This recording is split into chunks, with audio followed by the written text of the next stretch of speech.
Good afternoon, wherever you are in the world. I hope you're good.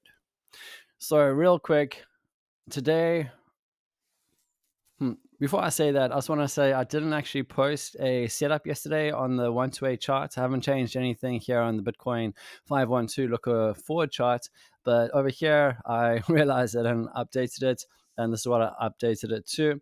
Now, it could still happen that price just does a little dip and then potentially move on up from there. However, this is another great example of why not to counter trend trade.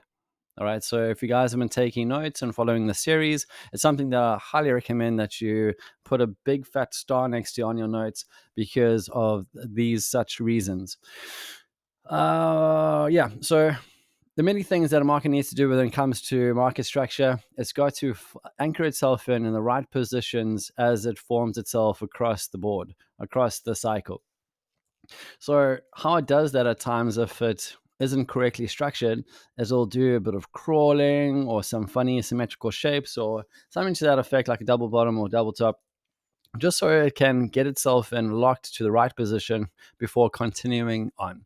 Now, guys who would have counter trend traded this, you get those cowboys who just want to open up a position for the sake of it, or just simply treat their account like a casino because it's a game to them instead of something serious. Like those kind of guys would open up a counter trend trade and not follow the rules and all of that, and they would have suffered this move across here. Now, of course, on our screens, it looks tiny. It looks like a few little bars that I've etched across.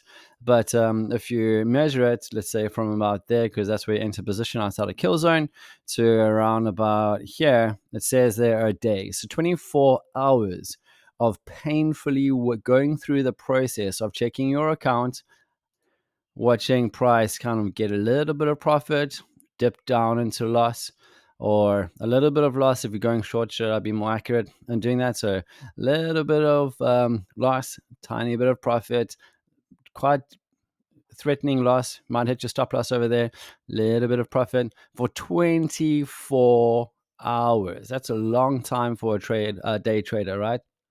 Especially those who check their accounts. So again, this is another great example for those who have been following the series and the daily market updates of when not to counter trend, and more importantly, why not to counter trend trade. I don't want to keep you for much longer, so that's all I got to say for today. Bye for now, and I'll catch you on the next one.